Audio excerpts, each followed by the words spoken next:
And every night, after all the engines have went to sleep, the ghost train comes out and pulls the mail around, scaring engines as it goes along, pulling the post all over town. But the mail never reaches its destination.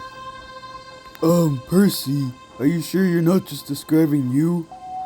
I mean, sure, ghost stories are good, but can you at least tell us what this ghost post looks like so we can at least be on suspense? The ghost post looks like, it looks like, He can't tell you what the ghost post looks like because it's not real, Henry. Oh, you are such a silly little engine, Percy. Hey, I would know if the ghost post is real because I pulled the mail at night. I'll go and prove it to you guys. Goodbye. And Percy puffed away to Knapford to collect his mail vans.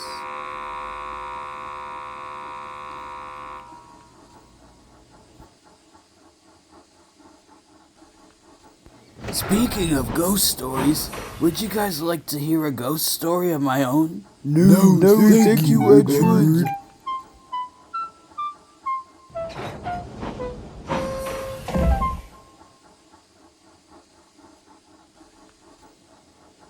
Percy slowly puffed to Knapford Station. He hated traveling anywhere when it was night and foggy at the same time. Even though he knew where he was still sort of unsure about his surroundings.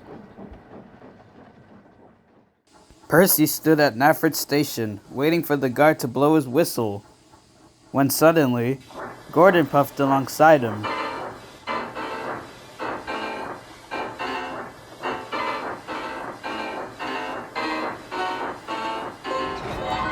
Boom!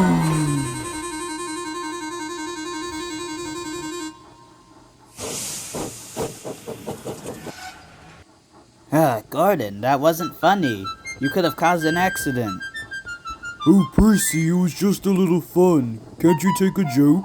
No. Well, I can, but I have to pull the mail train all through the night, and I don't need you scaring me before I even have a chance to pull it. Okay, Gordon? Whatever you say, Percy, but just remember this. You are a scaredy engine. Ha ha ha. Ugh. Well, I might as well make up for lost time while I can. Yep, I agree, Percy. Let's go. Percy puffed through the foggy night, trying to make up as much lost time as he could.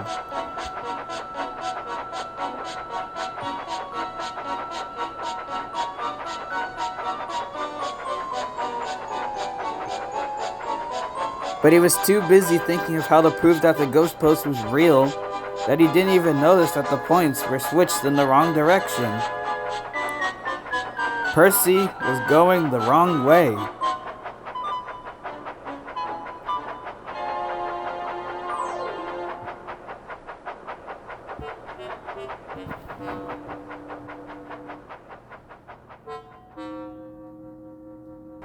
So Percy's driver stopped Percy right at Elsbridge Station.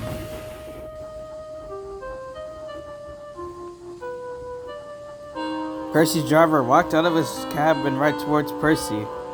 It's too late to bring you back to the switch and onto the proper line. We'll have to leave the mail cars here at Elsbridge and collect them later. Don't worry, Percy, we'll bring you to a shed for the night. And Percy set off to find another shed.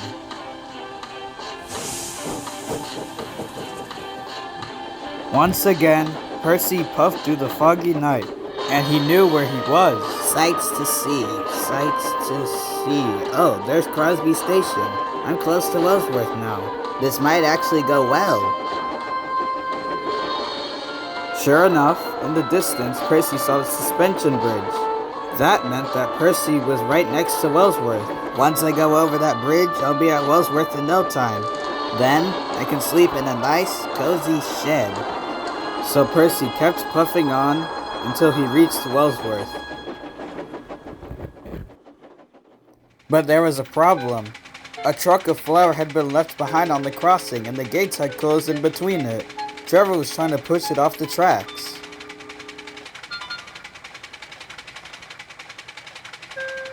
I didn't expect pushing a truck off the line would be this hard. I'll try again a bit later.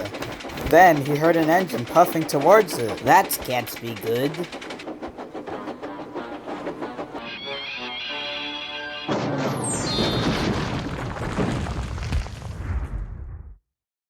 Percy was covered from cab to rods in flour. Oh, not again. Percy was derailed. He couldn't move anywhere, but he wondered what he looked like. So his driver walked up and showed him a mirror of what he looked like. When Percy saw what he looked like in the mirror, it gave him an idea. Driver, I have an idea. Let's just say that Gordon and Henry will be regretting what they said about the ghost post. Percy's plan worked even better when his driver and Trevor's driver were able to put him back on the tracks with the pump trolley.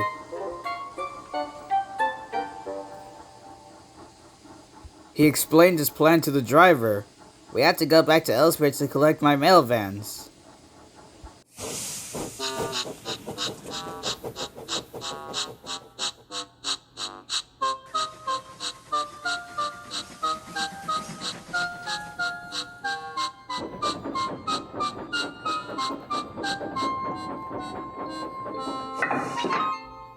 Percy was coupled to his mail vans and he puffed away.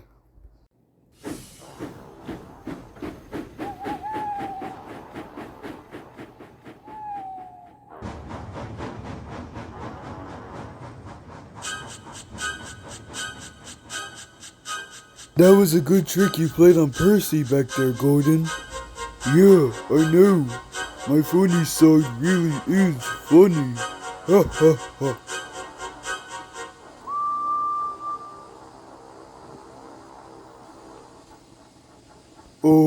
Henry?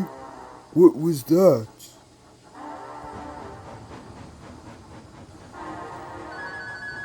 There's only one thing it can be. It's the ghost post!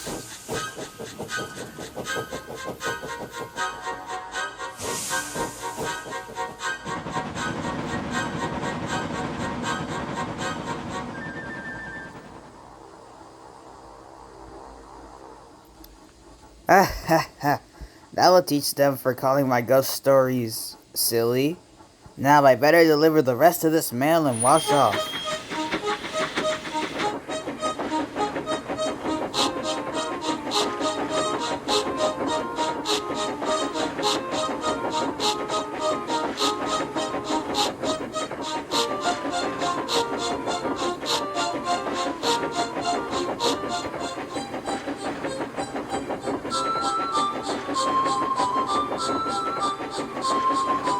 Percy had finished delivering the mail, and he stopped to see Toby on the line next to the station.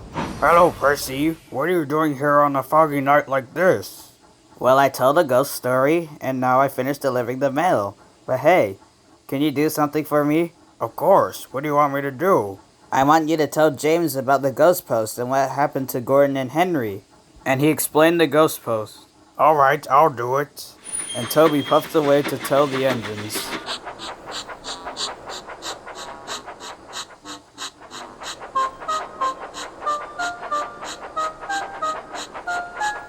First, Toby puffed into the yards, where he found James sitting in the goods shed next to Tidmouth's sheds. He told James what Percy had told him to, and James couldn't believe what he was hearing. Then, Toby told Thomas about the ghost post and what Gordon and Henry had saw. Even though Percy didn't tell Toby to tell Thomas, Toby did it just for fun. Soon, all the engines were talking about the ghost post. It was terrible. The mail vans moved by themselves, and I don't think the mail ever got to its destination. It seems that ghost stories really are real. Well, we all know there was only one engine that pulls the mail at night while we're all asleep. And that engine is... Percy! Hello, everyone. Did you enjoy telling ghost stories? Gordon and Henry wondered. Percy, was that you pretending to be the ghost post, by any chance? But all Percy said to not give away his trick was, "No one knows."